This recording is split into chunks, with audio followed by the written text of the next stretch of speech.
This session, we're trying to make this as interactive as possible. Our folks from New Charter and Comtech are handing out some guidelines right now. We have some draft incident response policy templates to share with you all. They're designed to be a starting point for you, not necessarily an end-all be-all, but kind of a good, good way to get things going. So I'm going to call up my other co-speaker here. As Tim was saying, we'd like trying to keep this interactive. So if anybody wants to move up a little bit, and if you have any questions, I'm hearing disabled. I'm an ex-aircraft mechanic, so just speak up. Quick, I'm not going to spend too much time myself, but I spent a lot of years working at the White House Communications Agency in Camp David and kind of these undisclosed places that don't exist. So, buildings with no windows surrounded by barbed wire and machine guns and that kind of stuff.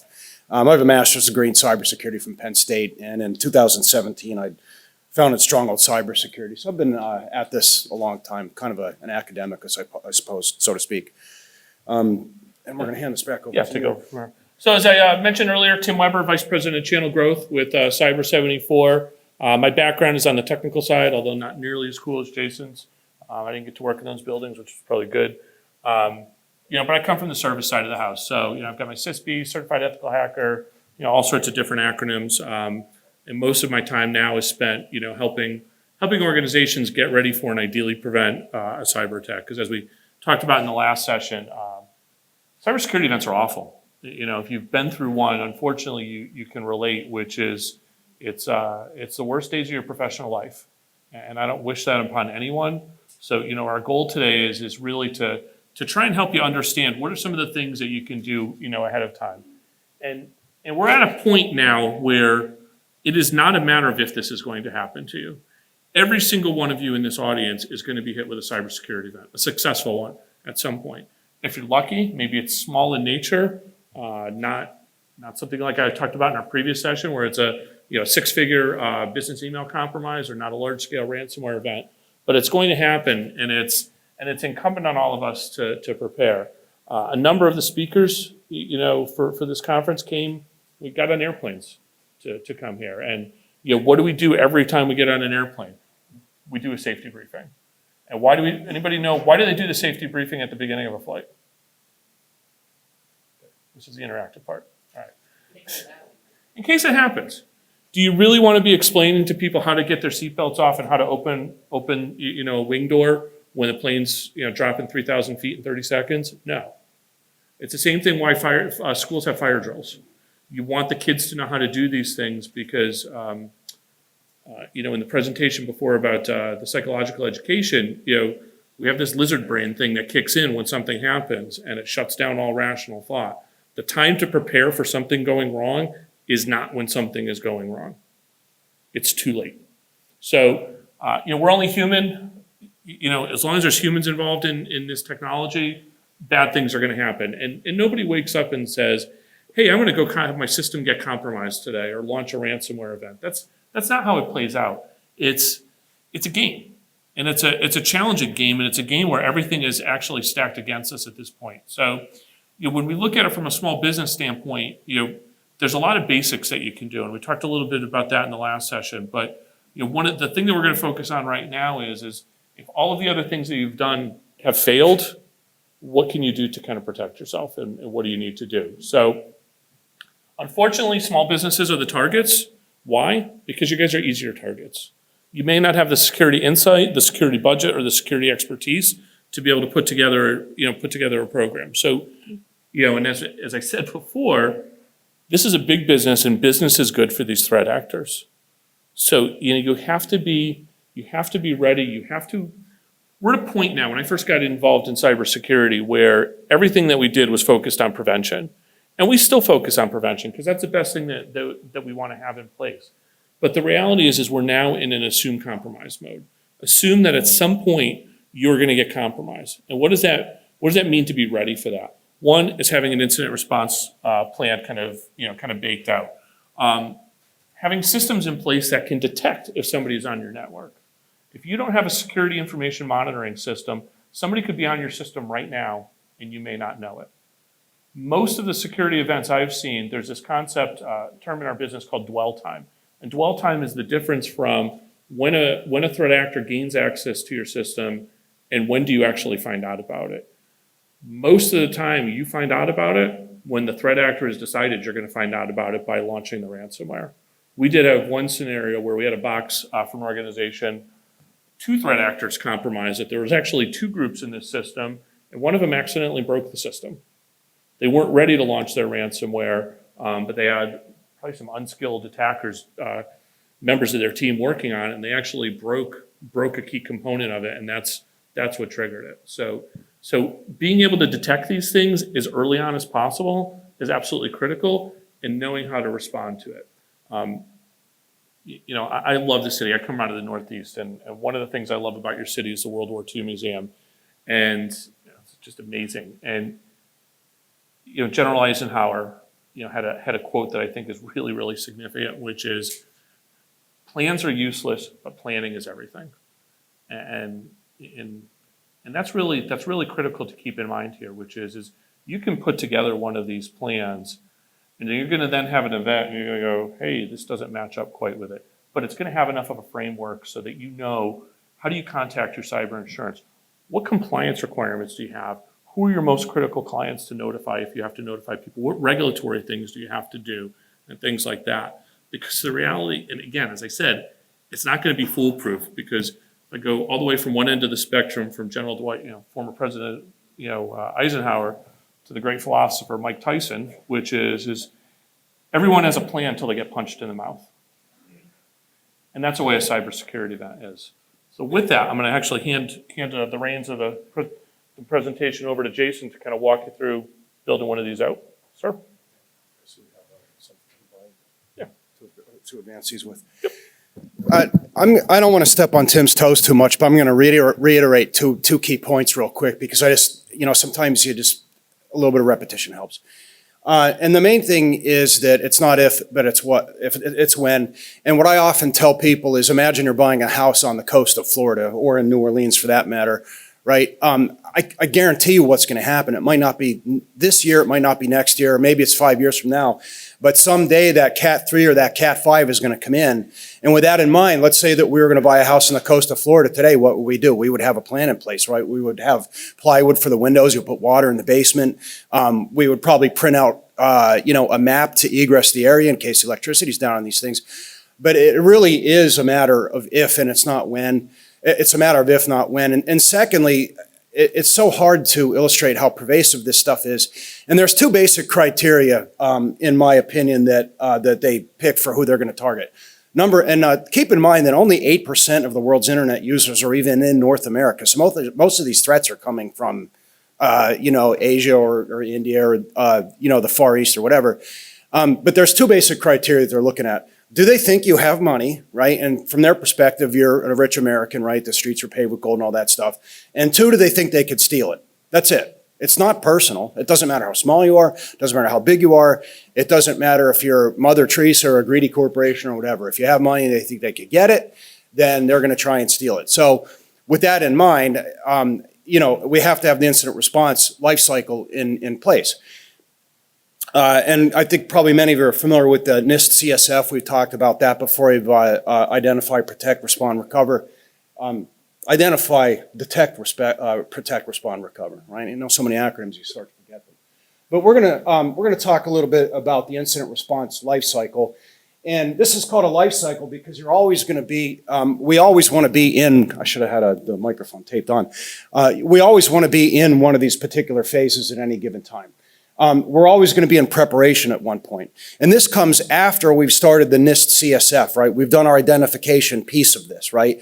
We've done identify, we started doing protection, and we started doing detection. And now that we know that someday that Cat 3 or that Cat 5 is coming in, maybe we'll get lucky, it'll be a Cat 1, right? But I wouldn't count on it, no, especially if you're from New Orleans.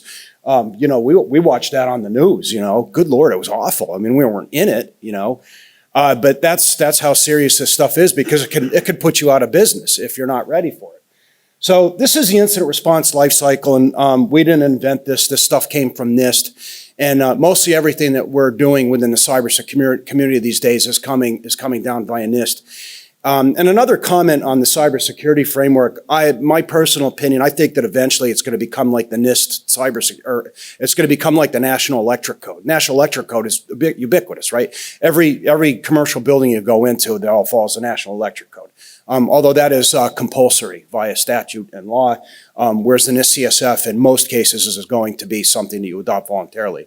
So I kind of have a sense, I see a lot of you are kind of really paying attention because incident response is something that you're not doing today or you feel like you need to improve. And usually when I poll the audience, people, or this is like asking if you use passwords over and over or something like that, but who is doing incident response plan now already? Who's already doing this? Okay, so it looks like about half of you. Okay, so and how mature do you feel like you are? Are you feeling, we're just getting started, or you're feeling like we're mature and we're pretty good and I'm trying to learn a little bit more? Any comments on that? No? Okay, we could, and then now some of you are just beginning your journey on incident response. Does that sound about right? A lot of you are just starting with this. So we've printed out a couple of aids here to give to you, and I see a lot of you leafing through this stuff. And there's two here. There's one that you got from Comtech, and then there's one that you got from myself. And mine is kind of the boilerplate policy. And I got that policy a couple years ago from the Defense Security Service, dss.mil. And it's an open source document, and it's freely open, and you can distribute it. It's NIST aligned. And as Tim mentioned earlier, this thing is not perfect, and I don't want you to just copy this thing and then take it home and then say, this is our incident response plan. It's a boilerplate, and it's a starting point.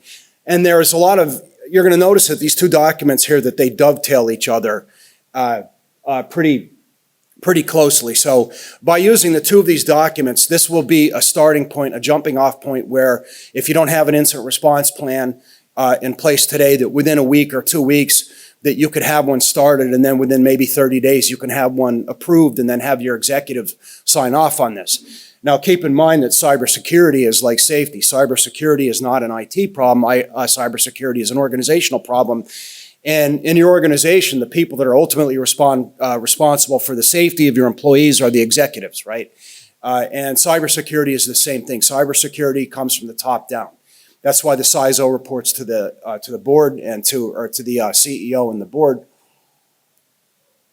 So if you don't have an incident response plan today, within 30 days or so, I would like to see all of you have an incident response plan, an organizational incident response plan based on this, and then have it staffed and then signed by whoever's in the executive function within your company. But in any case, here we have preparation, detection and analysis, containment, eradication, and recovery, and then post-incident activity.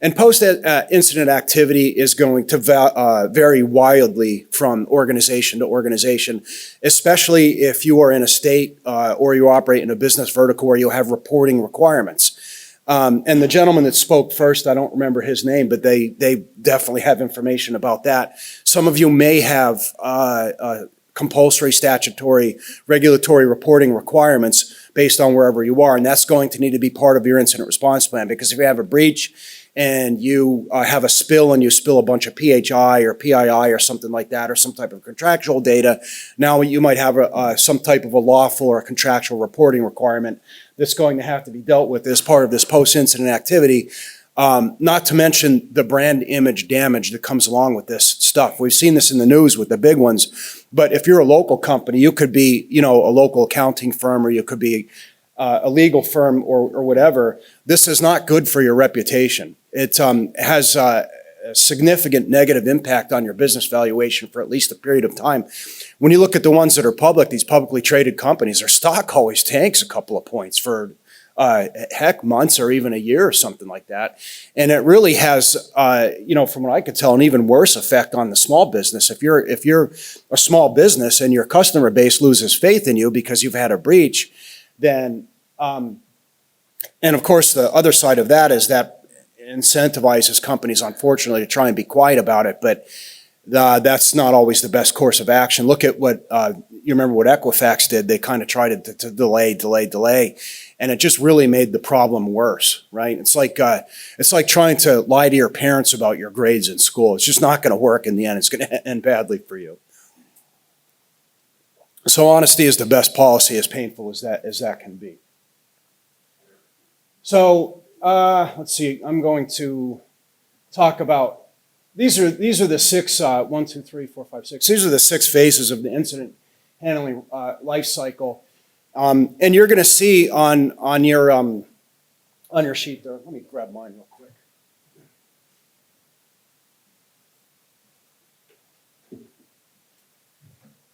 So we'll start with this one because this is the boilerplate document itself, right?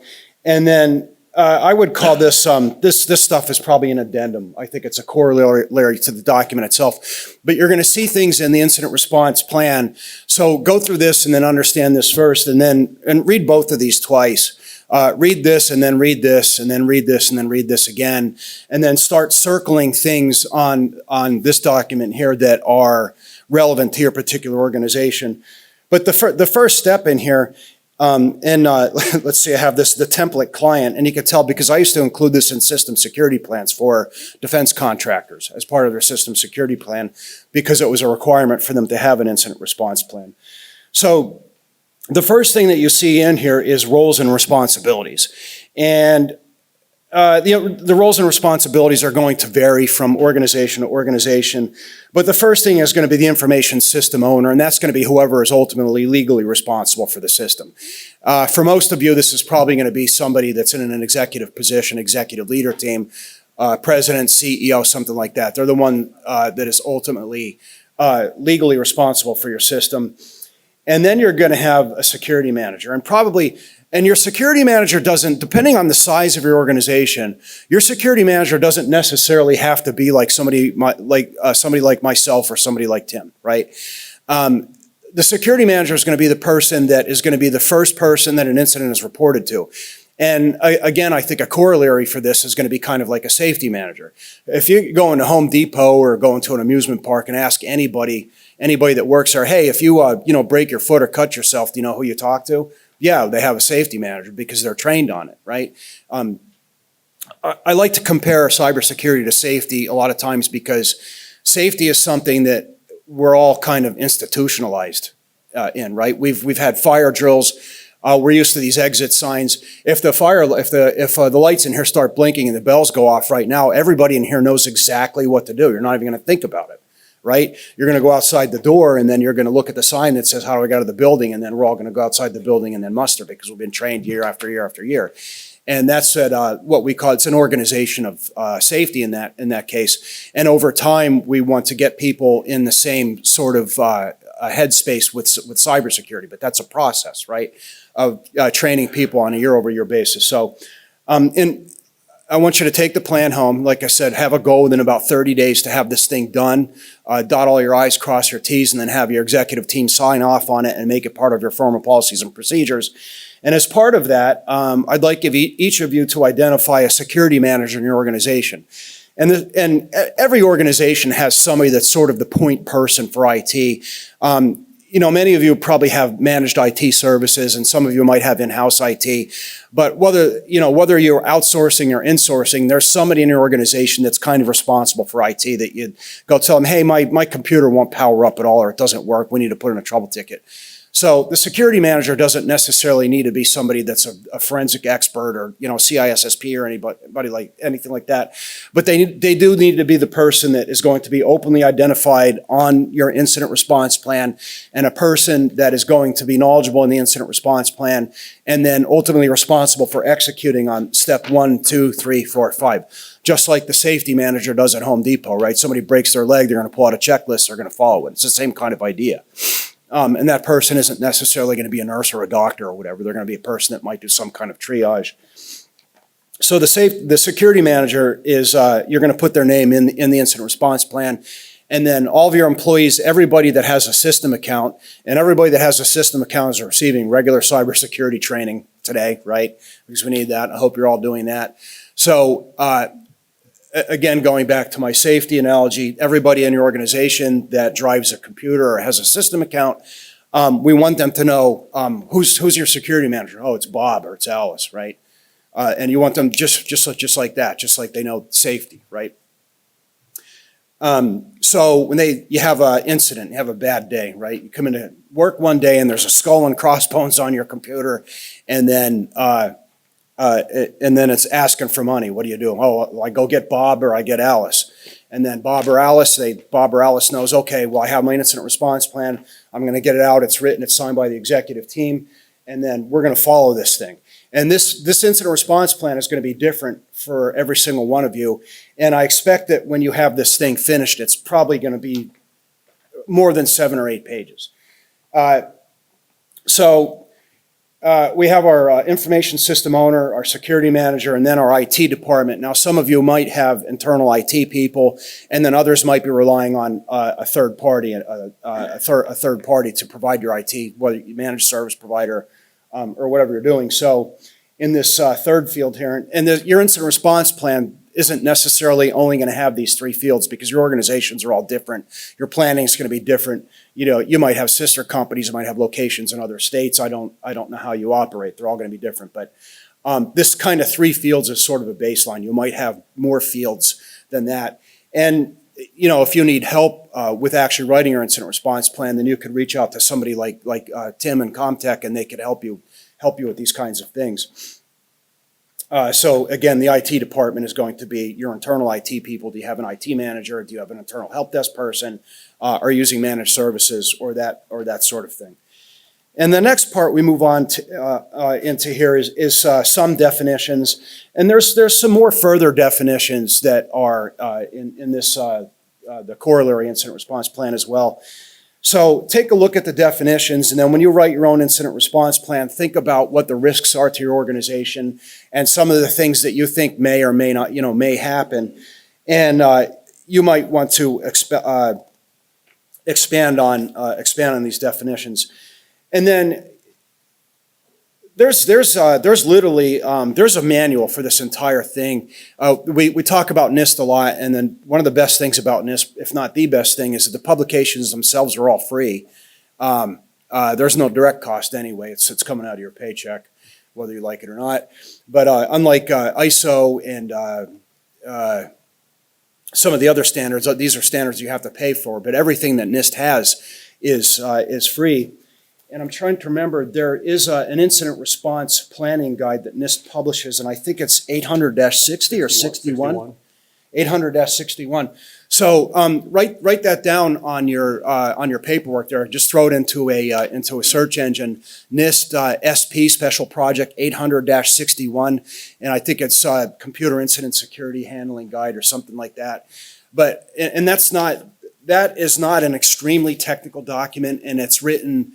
You don't have to be an IT person or a lawyer or a CISSP or anybody that is used to reading policies and procedures or reading contracts or reading an employee manual. It's designed just for organizations in general. So 800-61 is going to be the other document that you're going to use and then follow while you take this boilerplate document. And then there's a whole bunch of these things online. You'll see it's kind of the same thing that LegalZoom does, right? If you just go into a search engine and type in incident response plan, the first 10 things that come up are all ads, Google ads, and they're trying to sell you something. But usually what they'll do is they'll give you some type of a boilerplate incident response plan, and then they ask for your email address and your phone number so that they could, drip market you in response for that. And some of them are okay. I kind of defer to this one because it's short and it's sweet and it's simple. Jason, one point that I want to make, you may wonder, why do they have definitions in here? This is a space where words matter incredibly. If you take one thing away from this session, do not use the term breach for anything unless your legal counsel has said it's a breach. And the reason for that is I am not a lawyer. Again, disclaimer from Ray from the earlier keynote. But the word breach has very, very significant legal consequences. So if you are having, something's gone wrong from security, it's a security incident or a security event, you can use one of those 2 words. But please, please, please don't use the word breach, because breach is something that's legally defined and has very serious implications and reporting requirements and things like that. So this is one of these reasons, again, why you're building this stuff out before something happens. I worked with an organization, and I see organizations fall one end of the spectrum or the other. They have something happen, and you have to reluctantly help them along the process to do whatever type of reporting they have to. The other opposite end of the spectrum is I've worked with people that start telling people what's going on before they should. I worked with a gentleman, he was a financial planner, sole practitioner, but he was managing $40 million in assets. His O365 got compromised. Before we could even start to figure out what was going on, he was sending out emails to the attorney generals and to some of his clients, and us in the breach council were working with like, okay, that's noble, but stop right now. Because this is one of those things that once you start communicating, you can't uncommunicate these things. So again, this is where you have to have a plan. And that's actually one of two instances. I had somebody else who had a ransomware event. They had no data that was technically exposed, but they were ready to start reaching out to everyone. So again, you need to know what your parameters and your guidelines are before the bad thing happens. Because the last thing you want to do is make your situation worse. Because one of the other things that we're seeing in this business is you have the cost of an event. You have the cost potentially of whatever government agency comes in and tells you you're not doing things. We're now seeing class action lawsuits. So again, the layers of misery that can get piled on top of one of these events, you need to do everything you can to contain that. And part of that is how do you message these events to your employees? What do you say to your employees versus what do you not say to the employees? And making sure that they're not doing it, because the last thing you want is your executive team knows what to say, but then random Susie that works in accounting is like, oh yeah, our whole system got compromised, and all of a sudden that information kind of gets out like wildfire. So communications and wording matters. Sorry, it's a big thing for me. He's absolutely right, because our business is risk management, right? And when I have to explain to people what it is that I do for a living, it gets a little bit complicated. And I often tell people, I was an IT practitioner for many, many years, and then I moved over into cybersecurity. But what Tim and I do is probably closer to what a lawyer and a CPA does than what an IT practitioner does. It's lots of paperwork. And, I'll tell people, I'm saying just, having a drink over there on Bourbon Street, talking to a stranger. Well, so what do you do for a living? I'm a professional risk manager. Cybersecurity risk management is kind of what I do. So backing up to Tim's point is, yes, we do have to have counsel involved with this. And it really depends on the size of the organization. Bigger organizations tend to be, the bigger and more mature you get, bigger organizations tend to become naturally less risk adverse. At least that's been my observation. So when you write this policy, it's a good idea to run it past legal counsel and make sure, because once the executive team signs off on the thing and the thing becomes canon, right? It's company canon, and it could be used in court if there's an incident. And when it comes to the PR piece, the public relations piece of it, that's when this gets super critical. The verbiage and, what Tim said, words matter, right? That's when the verbiage that you use in these things and the way that you're identifying what's going on to the public can really get you in trouble.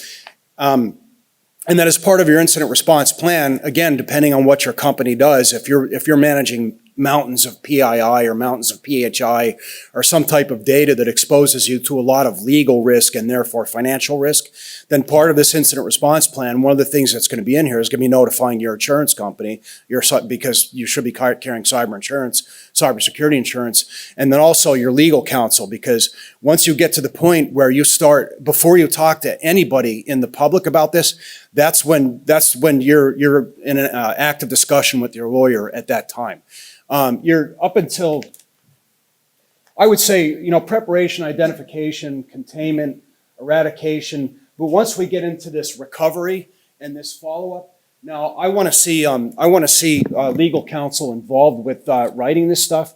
But once we get to this recovery and then this follow-up point, you need to have a lawyer with you for that point to minimize damage. Yeah, I'll actually raise you on that, which is when our team works a security event, our statement of work says you need to contact your lawyer and your cyber insurance.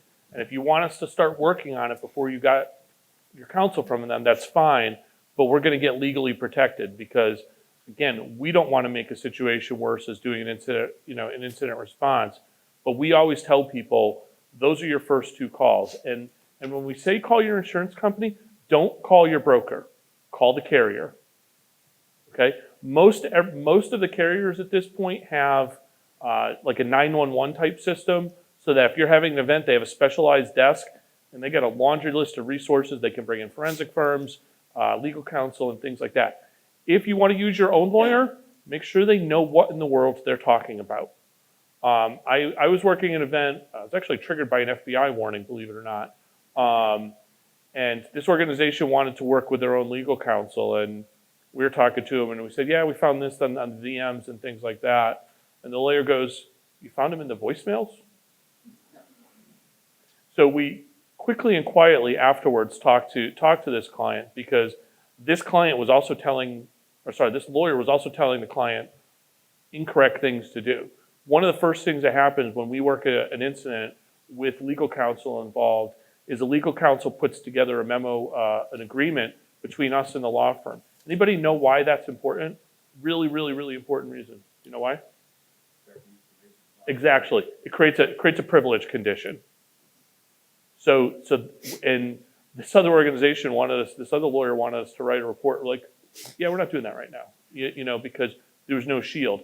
Unfortunately, the case law is changing. There was something, I think it was in your state, I think in Pennsylvania last year, where that privilege may not be enough, but it's a good kind of first speed bump. So you shouldn't be doing anything without the guidance of your carrier. And the carrier is important for their guidance, because if you have a significant cybersecurity event, this could be a 6 or 7 figure event, you want to make sure that they're going to pay for it and that you don't do anything that voids that. But you also need that legal counsel so that you're not exposing yourself to other risks. You know, again, Ray talked about it in the keynote this morning. You need to understand, what are your reporting requirements? You got data on European residents, awesome. Now you get a GDPR thing. You're doing business with people in California, great. Who was the threat actor group if there's a ransomware event? Because OFAC comes into play, and if you have to pay a ransom, the last thing you want to do is then get hit with Treasury Department sanctions on top of it. So again, all of these things, this plan isn't going to be able to be perfect, but these are the things you need to figure out before the building catches on fire. I just can't stress it enough. In my outside world, I'm a volunteer fire chief. So I spent a lot of time doing incident response and pre-planning for things, because in the chaos of the moment, I need to know how to react. I need to know what to tell my teams to do, and it's that same way in cybersecurity and for your organizations. And by the way, going back to my storm analogy, at least with a storm, you could watch TV and know the thing is coming. Even if you're not prepared for it, you know it's coming. But in our line of work, you get up one day and then the world is burning down. Your vacation's canceled. You're up for 2 days because you just find out that, there's 1,000 systems that need to be patched because there's some new weird bug going around. You could just get up one morning, you go to work, and all of a sudden you have a disaster. We call this stuff a disaster for a reason. So, and I think Tim kind of touched on this a little bit, but insurance goes hand in glove with all of this incident response stuff. Insurance, cybersecurity insurance, and then your legal. And we've covered a lot, and I have a couple minutes left. I think we have a couple minutes left. So I'm going to take a quick detour and then talk about 10 minutes. So I'm going to take a quick detour and talk about cyber insurance briefly. And I kind of don't, from a marketing perspective, I kind of don't like calling it insurance. I think of it more as cyber risk transference, because we're all so used to buying insurance, right? You go online and then you buy insurance off Flow or a Lizard or whatever it is you do, right? And then you get a checklist, and then you look at the checklist, you're like, yes, the car is ABS. No, I don't smoke. The roof on my house is 20 years old, and we're so used to this. So what do? We get this checklist that the insurance company provides us, and you're like, yes, yes, yes, yes, no, no, yes. Okay, give me a bid. Cybersecurity insurance is not like this. So when you're shopping for cybersecurity insurance, pump the brakes on it and think. I want you to think differently. It's not homeowners insurance. It's not life insurance. It's not automotive insurance, because they have 100 or 200 or 300 years of actuarial data, and you could provide them with 10 key points, and they know the risks, right? And to top that, if every single one of us leaves here and drives your car into a tree on purpose on the way home, insurance is going to cover it anyway, right? Because it's just how insurance is. Cybersecurity insurance is not like this, and there is a much higher burden of due diligence and due care on you as the consumer to make sure that your application is accurate. So when you see terms on this cybersecurity insurance application, and you see things like SIEM or EDR or business continuity or these other things, make sure you understand exactly what they are. And if you don't know exactly what they are, I want you to call him and then ask. Call him or call whoever your IT experts are and make sure that you understand exactly what they're asking for. Because we all know this, insurance companies, they're always looking for a way to not pay, and sometimes you have to argue with them. Any veterans here? Yeah, argue with the VA about anything, right? They're like an insurance. They always say no the first time around, then you have to go back and then argue with them, right? But anyways, make sure that this thing is filled out accurately, because if it's not filled out accurately and then you have a breach, they're not going to pay.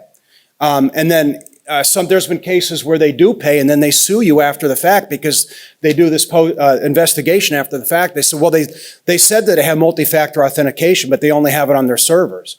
And then yeah, there was a case in Ohio on that last year with Travelers. Interestingly, Travelers ended up backing down and settling on that, but you can be rest assured that this is going to continue. And for those of you that are service providers in the organization, in the audience, don't fill out these things for your clients, ever.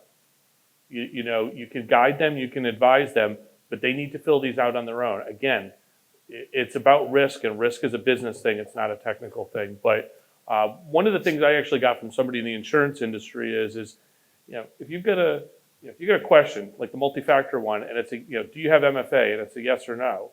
There's no box that's like Facebook where it says it's complicated. There really should be. Write a narrative.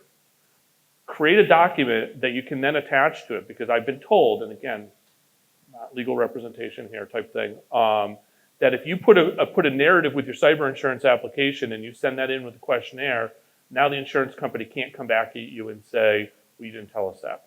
They may not know how to process it or what to do with it, but you've now kind of flipped that risk, over to them because you made them aware of it. So tell your write this down on your piece of paper. Write down 2X, right?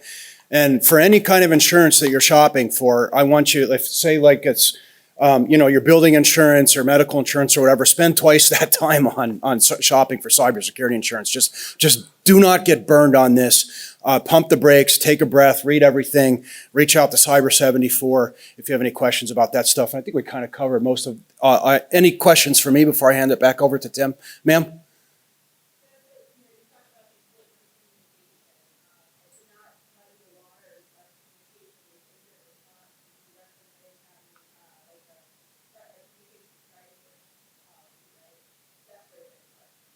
It depends on the risk that's at stake. I mean, if you're a small 10-person business versus a 100-person business, bigger the business, the bigger the risk. But I did a presentation with another guy fairly recently. I'd have to look up his name, but he did crisis PR. And if you're asking that question, then what that tells me is that you should go out and then look for one of these companies that specialize in this and then talk to them. The answer is yes.